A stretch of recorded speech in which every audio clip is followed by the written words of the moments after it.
Hello students of class 6 students, आज हम civics में चैप्टर नंबर 2 रीड करेंगे जिसका नाम है विविधता में भेदभाव। बच्चों, इसमें फर्स्ट चैप्टर में हमने पढ़ा था विविधता। विविधता क्या है? यानी कि हमारे देश में बहुत से धर्मों के लोग रहते हैं, बहुत सी जाति के लोग रहते हैं, सबका खान पीन अलग है, सबकी संस्कृति अलग है। सब कुछ हमने फर्स्ट चैप्टर में रीड किया था। ठीक है बच्चों, अब इस चैप्टर में हम क्या पढ़ेंगे कि विविधता होने के बाद यानी कि जो लोग हैं वो अलग अलग प्रकार के हैं, कोई नीचे जाति का है, कोई ऊंचे जाति का, उनमें क्या भेदभाव किया जाता है, उनके साथ कैसा रिएक्ट किया जाता है, ये इस चैप्टर में हम पढ़ेंगे। ठीक है, हम क्या हैं और हम कैसे हैं, यह है कई चीज़ों पर निर्भर करता है। हम कैसे रहते हैं, कौन सी भाषाएं बोलते हैं, क्या खाते हैं, क्या पहनते हैं, कौन से खेल खेलते हैं और कौन से उत्सव मनाते हैं, इन सब पर हमारे रहन के मतलब जहाँ हम रहते हैं वहाँ के भूगोल और इतिहास का असर पड़ता है। अगर हम संक्षेप में निम्नलिखित बिंदुओं पर ध्यान दें तो यह अंदाज़ा लग जाएगा कि भारत कितनी विविधताओं वाला देश है, यानी कि कितनी विविधता हमारे देश में है। संसार में 8 मुख्य धर्म हैं। कितने हैं? 8। भारत में उन 8 धर्मों के अनुयायी यानी कि उनको मानने वाले लोग रहते हैं। यहाँ 16 से ज़्यादा भाषाएं बोली जाती हैं। लोगों की मातृभाषाएं हैं। यहाँ 100 से भी ज़्यादा तरह के नृत्य किए जाते हैं, यानी कि यहाँ पे जो स्टेट है बच्चों उसमें अलग अलग तरह के वो होते हैं नृत्य। यह विविधता हमेशा खुश होने का कारण नहीं बनती। हम उन लोगों के साथ सुरक्षित एवं आश्वस्त महसूस करते हैं जो हमारी तरह दिखते हैं, बात करते हैं, कपड़े पहनते हैं और हमारी तरह सोचते हैं। कभी कभी हम उन ऐसे लोगों से मिलते हैं जो हमारे से बहुत भिन्न होते हैं, तो हमें वे बहुत अजीब एवं अपरिचित लग सकते हैं। कई बार हम समझ ही नहीं पाते या जान ही नहीं पाते कि वे हमसे अलग क्यों हैं। लोग अपने से अलग दिखने वालों के बारे में खास तरह की राय बना लेते हैं। क्या करते हैं बच्चों? इसी तरह इसमें पूर्वाग्रह क्या होता है बच्चों? किसी व्यक्ति को देख के या मतलब बिना देखे ही उसके माइंड में उसके बारे में कुछ भी निर्णय कर लेना कि ये ऐसा व्यक्ति है। इसमें क्या होता है बच्चों? लोगों को अज्ञानी और अंधविश्वास की तरह देखते हैं, जो पूर्वाग्रह बना लेते हैं। उसमें क्या होता है, जबकि शहर में रहने वाले लोग, जो ग्रामीण लोग होते हैं, वो इनमें ज़्यादा पढ़ते हैं। शहर वाले लोगों को आलसी, चालाक एवं सिर्फ पैसे से सरोकार रखने वालों की तरह दिखते हैं, जो गांव वाले लोग होते हैं। जब हम किसी के बारे में पहले से कोई राय बना लेते हैं बच्चों और उसे हम अपने दिमाग में बैठा लेते हैं तो उसे क्या कहते हैं? पूर्वाग्रह कहते हैं। पूर्वाग्रह मतलब ये सोच लिया कि ये व्यक्ति तो मतलब चोर है, या फिर ये व्यक्ति तो आलसी है, या फिर ये वाला बहुत गुस्से वाला है। तो मतलब किसी व्यक्ति को देख के अपने माइंड में कोई भी बात बना लेना, वो कहलाता है बच्चों पूर्वाग्रह। जब हम ये सोचने लगते हैं कि किसी काम को करने का एक तरीका ही सबसे अच्छा और सही है, तो हम अक्सर दूसरों की इज्जत नहीं कर पाते जो उसी काम को दूसरी तरह से करना पसंद करते हैं। उदाहरण के लिए अगर हम सोचें कि अंग्रेजी सबसे अच्छी भाषा है और दूसरी भाषाएं महत्वपूर्ण नहीं हैं, तो हम अन्य भाषाओं को बहुत नकारात्मक रूप से देखेंगे। हम सोचेंगे कि इंग्लिश ही है सब कुछ। परिणाम स्वरूप हम उन लोगों की शायद इज्जत नहीं कर पाएंगे जो अंग्रेजी के अलावा अन्य भाषाएं बोलते हैं। ठीक है, हम कई चीज़ों के बारे में पूर्वाग्रही हो सकते हैं, यानी कि लोगों के धार्मिक विश्वास हम बना लेते हैं कि यह तो इस धर्म को मानने वाला है। उनकी चमड़ी का रंग, जिस क्षेत्र से वे आते हैं, जिस तरह से वे बोलते हैं, जैसे वे कपड़े पहनते हैं इत्यादि। ठीक है, उसके बाद और क्या होता है बच्चों? अक्सर दूसरों के बारे में बनाए गए हमारे पूर्वाग्रह इतने पक्के होते हैं कि हम उनसे दोस्ती नहीं करना चाहते। हम सोच लेते हैं कि ये वाला व्यक्ति तो बहुत ज़्यादा घमंडिया है, या बच्चे तो बहुत ज़्यादा आलसी, और हम उससे दोस्ती भी नहीं कर पाते। लेकिन ऐसा नहीं होता है। इस वजह से कहीं हमारा व्यवहार ऐसा होता है कि हम उन्हें दुख पहुँचा देते हैं। ठीक है, लड़के और लड़की में भेदभाव भी होता है। समाज में लड़के और लड़कियों में कई तरह से भेदभाव किया जाता है। हम सभी भेदभाव से परिचित होते हैं। एक लड़का या लड़की होने का क्या अर्थ होता है? आप में से कई लोग कहेंगे हम लड़के या लड़की की तरह जन्म लेते हैं, यह तो ऐसे ही होता है। इसमें सोचने वाली क्या बात है? आइए देखें कि क्या होता है। मतलब इसमें क्या बताया गया बच्चों? एक स्टोरी है ये। इसमें पहले मतलब ये बताया गया है कि जैसे छोटा बच्चा होता है, लड़का होता है, अगर वो बचपन में रोता है तो क्या होता है, उसको कहा जाता है रो मत, तुम तो लड़के हो, लड़के तो बहुत बहादुर होते हैं, रोते नहीं हैं। तो उसके माइंड में बचपन से ये वाली बात डाल दी जाती है कि जो बॉयज़ होते हैं, यानी कि जो लड़के होते हैं, वो पहले से ही बहादुर होते हैं, जबकि लड़कियाँ रोने में और जो वे दूसरों के सामने रोएंगे लड़के तो उनकी बेइज्जती होगी और उन्हें छोटा समझा जाएगा।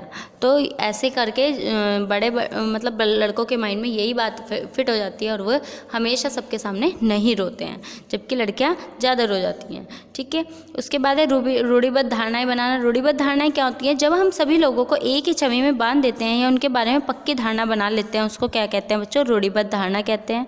कई बार हम किसी खास देश, धर्म, लिंग होने के कारण किसी को कंजूस, अपराधी या बेवकूफ़ ठहराते हैं। ऐसा दरअसल उनके बारे में मन में एक पक्की धारणा बना लेने के कारण होता है। हर देश, धर्म आदि में हमें कंजूस, अपराधी, बेवकूफ़ लोग मिल ही जाते हैं, सिर्फ इसलिए कि कुछ लोग उस समूह में वैसे हैं। पूरे समूह के बारे में ऐसी राय बनाना वाजिब नहीं है। इस तरह की धारणाएं हमें प्रत्येक इंसान को एक अनोखे और अलग व्यक्ति की तरह देखने से रोक देती हैं। हम नहीं देख पाते कि उस व्यक्ति के अपने कुछ खास गुण और क्षमताएं हैं जो दूसरों के अलग हैं। रूढ़िबद्ध धारणाएं बड़ी संख्या में लोगों को एक ही प्रकार के ढांचे में जड़ देती हैं। जैसे माना जाता था कि हवाई जहाज उड़ाने का काम लड़कियां नहीं कर सकती, लेकिन ये सबब फेल हो रही है, अब ऐसा कुछ नहीं होता है।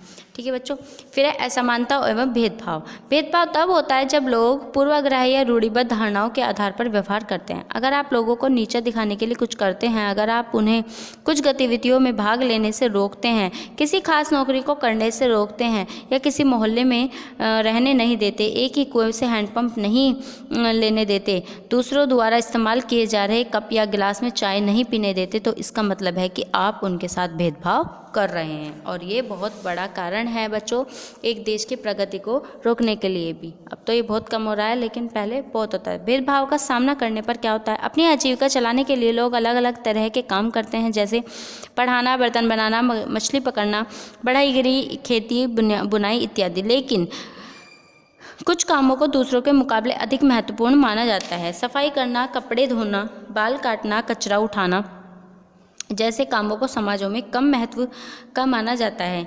इसलिए जो लोग इन कामों को करते हैं उनको गंदा और अपवित्र माना जाता है, जो ये सफाई कचरे का काम करते हैं बच्चों। यह जाति व्यवस्था का एक बहुत बड़ा महत्वपूर्ण कारण भी है।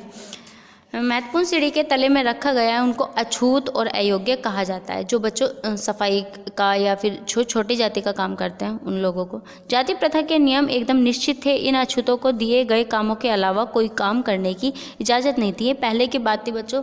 प्राचीन काल में इनके साथ बहुत बुरा रिएक्ट होता था। जो भी छोटी जाति का होता था, जो भी नीच जाति का होता था, उनको अछूत कहा जाता था। उदाहरण के लिए इसमें क्या है, कुछ समूहों को सिर्फ कचरा उठाने और मरे हुए जानवरों को गांव से हटाने की इजाज़त थी। उन्हें ऊंची जाति के लोगों के घर में घुसने, गांव के कुएं से पानी लेने, यहाँ तक कि मंदिर में घुसने की भी इजाज़त नहीं थी। उनके बच्चे दूसरी जाति के बच्चों के साथ स्कूल में नहीं बैठ सकते थे। इस तरह जाति के लोगों को जो अधिकार हासिल था उससे उन्हें तथाकथित अछूतों को वंचित रखा गया। इसमें बच्चों एक हैं भारत के महान नेता थे जो भीमराव अंबेडकर, जिन्होंने संविधान के जनक भी इनको कहा जाता है बच्चों। संविधान का निर्माण इन्होंने किया है। इनके साथ एक बार क्या हुआ था बच्चों, जब ये 9 ही साल के थे, ये महाराष्ट्र में थे उस टाइम पे, इनके साथ बहुत एक दुर्घटना हुई। क्या हुआ, एक बार ये अपने पिताजी को लेने गए थे और इन्हें मतलब वहाँ पे किसी भी टैक्सी में नहीं बैठने दिया गया था, क्योंकि इनके पास जो टिकट था वो भी था और उसमें बताया गया था कि मतलब ये एक नीच जाति के हैं। नीच जाति के होने के कारण इन्हें किसी ने भी मतलब गाड़ी में या टैक्सी में नहीं बैठने दिया। इनके साथ बहुत बुरा रिएक्ट होता था। एक बार इन्हें रेल के डब्बे से भी हटाया गया था। इसके लिए उन्होंने बहुत सारी मेहनत की है और आज उनका ही सबसे बड़ा असर है कि उन्होंने हमारे देश से अछूतों को बिल्कुल नाश कर दिया। कोई भी छुआछूत को नहीं मानता है, सभी लोग एक साथ मिलजुल कर रहते हैं। समानता के लिए संघर्ष। ब्रिटिश शासन से आज़ादी पाने के लिए जो संघर्ष किया गया था उसमें समानता के व्यवहार के लिए किया गया संघर्ष भी शामिल था। दलितों यानी गरीबों, औरतों, जनजातीय लोगों और किसानों ने अपने जीवन में जिस गैर बराबरी का अनुभव किया उनके खिलाफ उन्होंने लड़ाई लड़ी।